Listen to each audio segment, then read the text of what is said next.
What's up, man? It's the Bronco with the Frog coming at you with another reaction video. We got famous football curses. Every single curse that they can think of explained in 10 minutes by the man, Football Explained. Go subscribe to him, get him to 17,000 subscribers. Just look at the curse he got put up on. He got the Drake curse, Ramsey curse. I have no clue, but I know the Drake curse for sure. Everybody know the Drake curse. Whoever he bet on loses. We all know that. World Cup curse, I'm not pretty sure. England curse, you know, it's coming home, ain't it? Come on now, them England boys. Mexico curse, I'm not too sure. Cruz Azul clear. I'm not too sure. Leverkusen.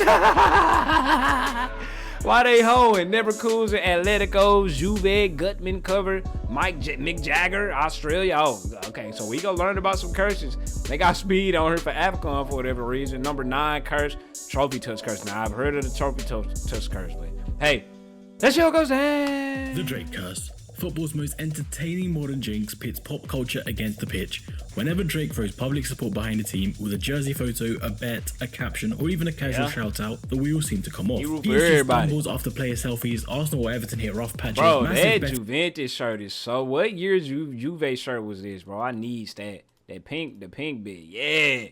This hoe is live. Well, actually, now that I look at it a little longer, this hoe is actually not live at all. I was mismade, but at the same look, at first glance, this hoe is tough. I like the color, but the design of it actually is just. Wheels seem to come off. PSG stumbles after player selfies, Arsenal or Everton hit rough patches, massive betting losses pile up.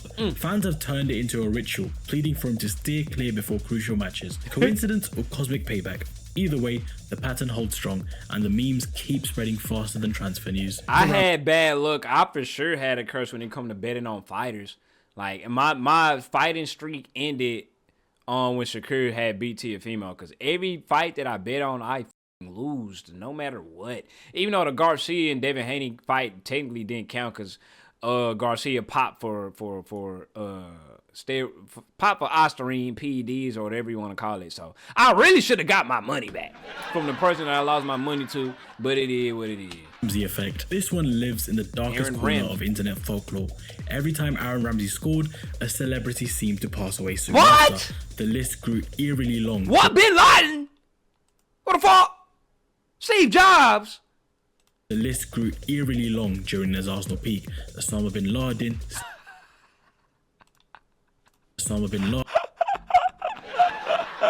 What the fuck? Steve Jobs, Paul Walker, Robin Williams, you name them. No coincidence, of course, but the synchronicity was uncanny. So he was a defender? As Ramsey's career slowed and his goal tally dropped, the meme quietly faded into niche jokes. Okay, bro, that is... I ain't gonna say it's funny because people dying, but he said Seals team... Hey, Seals team had to wait till Arsenal was playing so they could go ahead and pack Bin Laden up.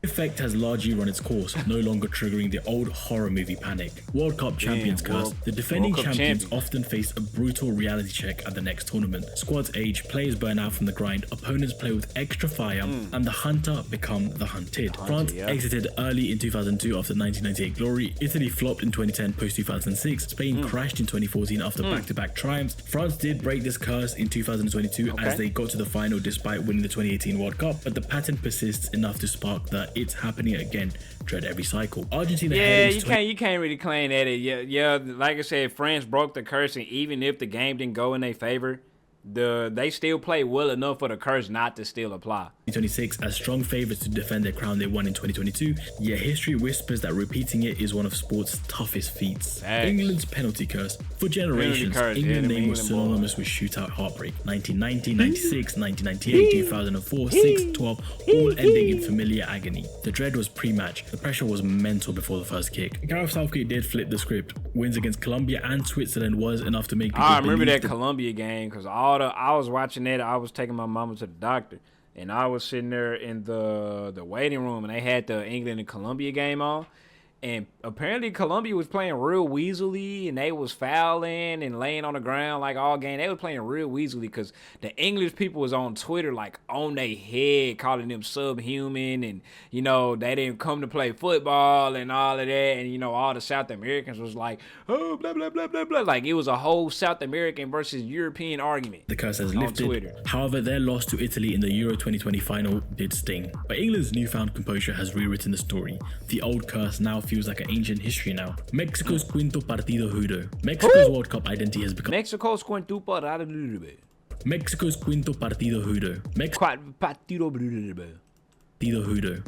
World Cup identity has become trapped in the endless quest for quinto partido, which is the quarterfinals. They breezed through group stages consistently since 1994. But they say quinto partido. Which is the quarterfinals. They breezed through group stages. You know who can't relate to that? 1994. USA.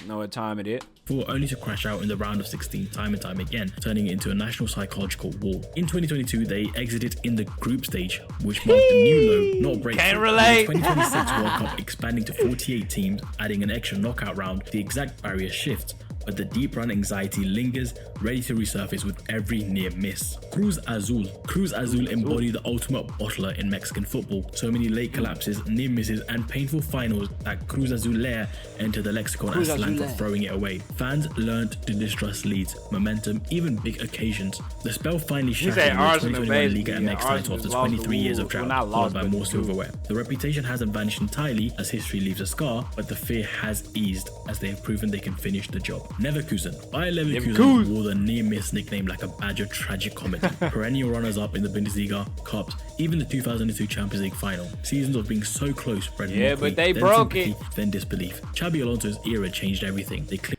But they still lost the Europa League, though.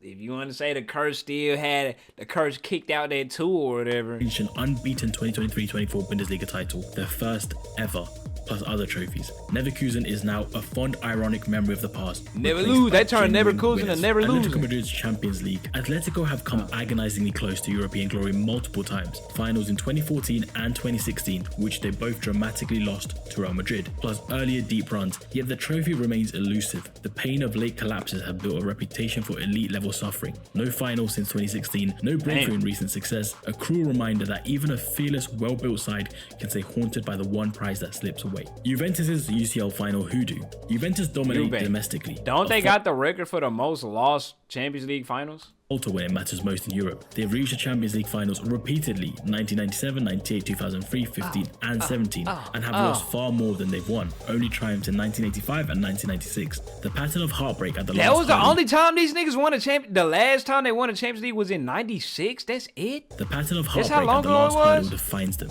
No appearances since 2017, no recent silverware to counter it. The final stage dread remains a permanent part of their Europe. Juventus has fallen all the way out. Shout out Juve though. They showed me love when I was down there, but they are falling all the way history. Benfica's Guttmann curse. The most iconic curse in football traces back to 1962. After leading Benfica to European Cup glory, Ella Guttmann stormed out over a pay dispute and declared the club wouldn't win for another 100 years. Yeah, I heard about this. this. Since lost multiple finals, 1963, 65, 68, 1988 and 1990, and the Europa League final in the 2013-14 season, keeping the myth alive. Fans have even visited his grave in symbolic attempts to lift it. Please, big bro, please lift the curse. Please, big bro. They go into his grave. This nigga was born in 1800, so you best believe that curse is real. My mom, them boy back in the day before modernization. God damn it, something got in my eye. He said he did some dark magic. Hey, he did something we don't know about.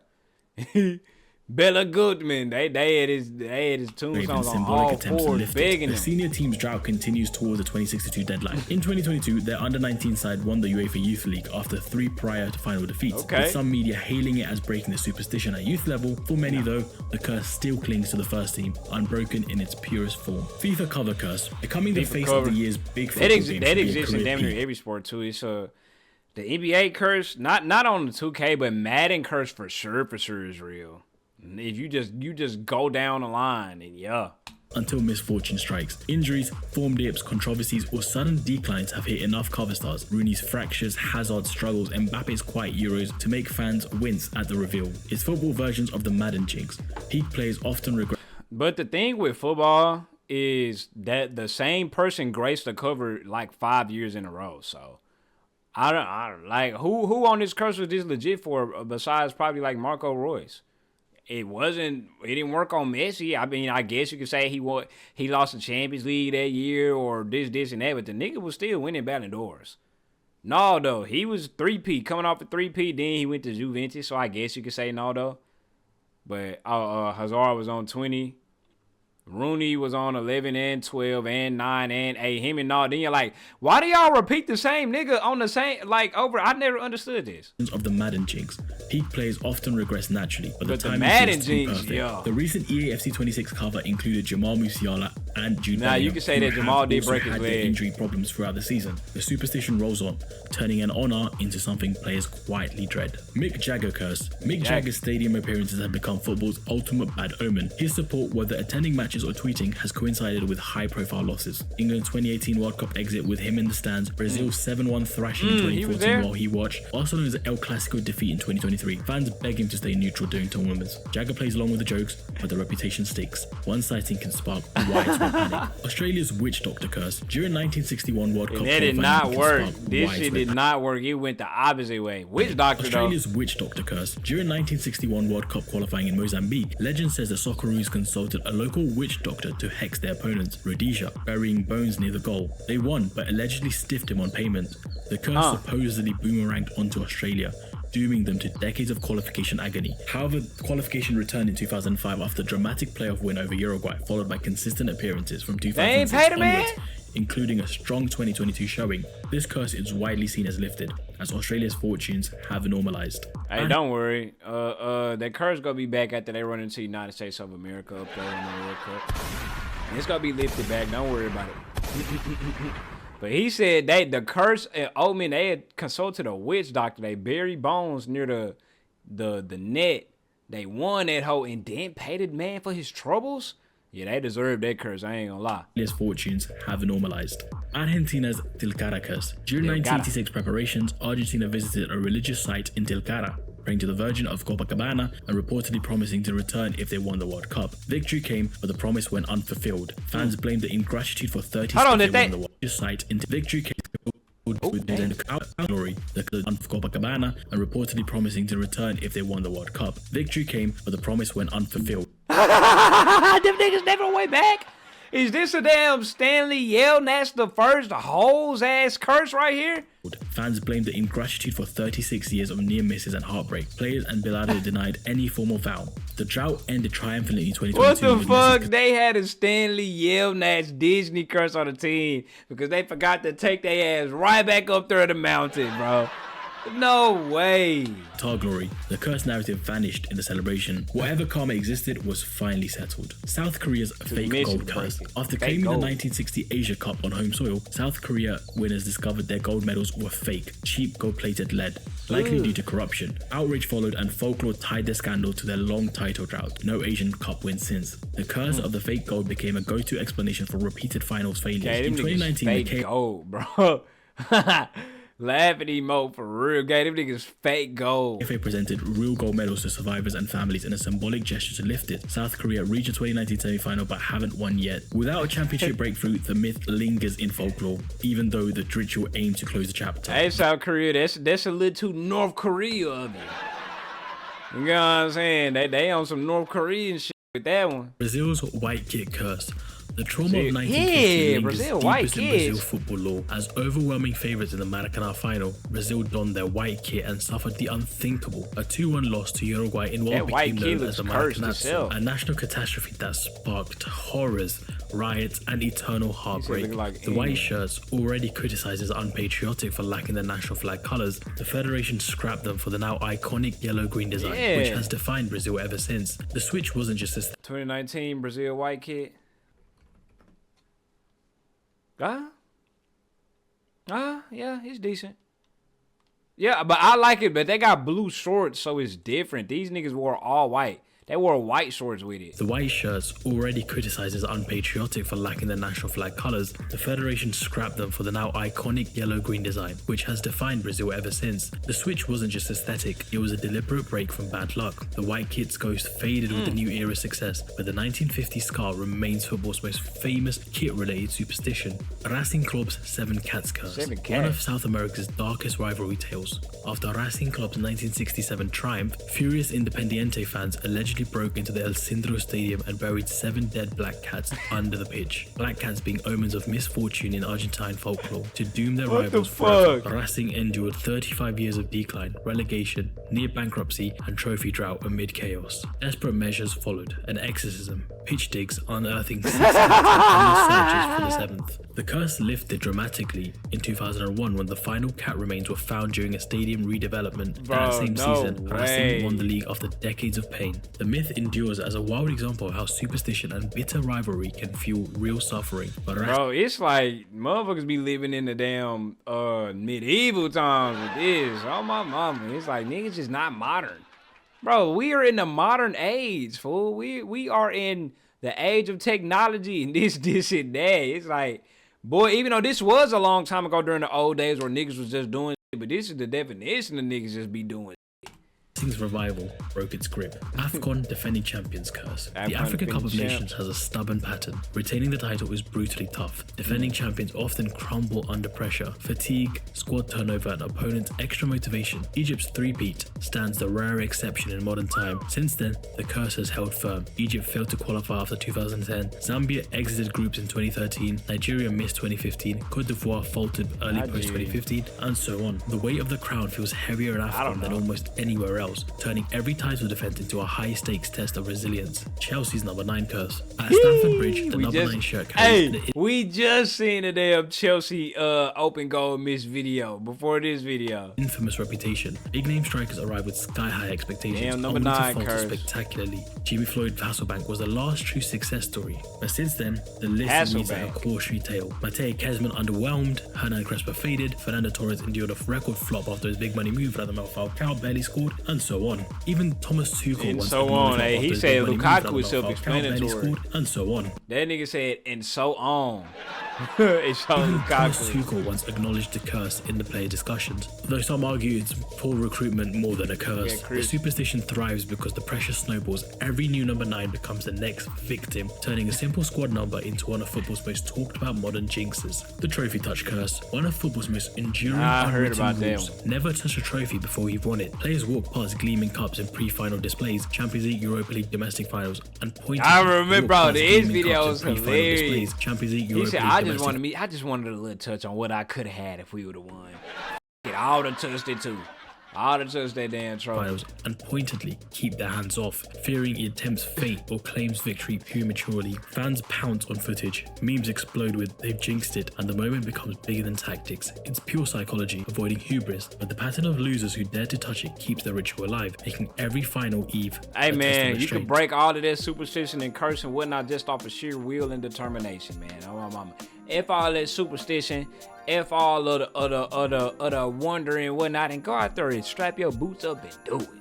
If all that, don't get mentally dismayed. Just stay focused, and you'll break all of the bad omen and curses and this and that. Famous football curses explained in 10 minutes by Football Explained. Hilarious video, funny video. This was a great video. Hey, let me know what was your favorite curse down below. Actually, hold on. Let me get my favorite curse. The Guttmann curse and the Ramsey curse had me. There is no way this nigga had a Osama bin Laden body. He got a Steve Jobs body, and on and on and on his record. And the Guttmann thing, them boys visiting his grave and begging him to lift the curse. Just like, bro, hey, he's an 1800 guy. You ain't breaking no 1800 omen. My mama, hey,